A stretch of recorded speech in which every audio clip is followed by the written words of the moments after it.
Anjaneyulu sir time ఎంత? నీకెన్నిసార్లు చెప్పాలరా ఆ గడియారలో బ్యాటరీ మార్చమని?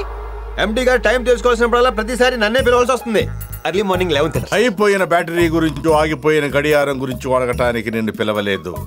లేటుగా ఎందుకొచ్చావు? తొందరగా వచ్చి పీకేదే ఉంది సార్. మీరు విన్నది కరెక్టే, తొందరగా వచ్చి పీకేదే ఉంది అన్నాను. ఆంజనేయులు, ఏదో చిన్నప్పుడు మీ నాన్న దగ్గర చదువుకున్నాను కదా అని ఆయన గురుదక్షిణగా నిన్ను భరిస్తూ వచ్చాను. నన్నేమైనాను కానీ నా ఛానల్ని ఏమైనంటే నేను ఊరుకోను. ఉన్నదంతా ఊడ్చి తిరిగి పెట్టా. ఎంతో కష్టపడి రన్ చేస్తూ మీ అందరికి ఇంత శాలరీస్ ఇస్తుంటే అంతెంత అన్ని పోను 5300. అది మా ఇంట్లో కుక్కలు కూడా సరిపో. ఇంట్లో కుక్కాడుంది. మా ఇంటి ఓనర్ ఉంది. ఆయన ఇదే పొజిషన్ లో పక్క ఛానల్ 25,000 ఇస్తున్నారు. మరైతే వెళ్ళు. వెళ్ళాం.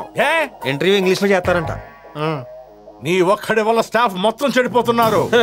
ఒక్కడి వల్ల చెడిపోవడం బాగుపడడం అనేది జరిగితే అమెరికా నిండా బిల్ గేట్స్ ఉండాలి, ప్రపంచం అంతా లాటిన్లే ఉండాలి. లాజిక్ కోసం వెతకండి సార్, అర్థం చేసుకోవడానికి కొంచెం టైం పడుతుంది. మీరు అలా చూస్తూ ఉండండి. ఎప్పటికైనా రవి తేజ అనే ఛానల్ పెడతాను. వెలుగుతున్న సూర్యుడి మధ్యలో నవ్వుతూలా నిలబడతాను. ఎలా ఉంది ఎంబలం? ఓకే, మరి అమౌంట్ ఎక్కడి నుంచి తెస్తావు? సంపాదిస్తాం. ఏంటి ఇక్కడ ఉండే? ఇవాళ మెనూ ఏంటి సార్? పని ఉండదు, పాటు ఉండదు, దీనికి మాత్రం తక్కువ ఉండదు. గుర్రం గుడ్డిదైనా దాన తప్పదు కాదు సార్. పని లేదని మీకు తెలుసు, ఎదవ తెలుసు, ఈ కడుపు తెలియదు సార్. ఆంజనేయులు! దాన తప్పేద్దాం.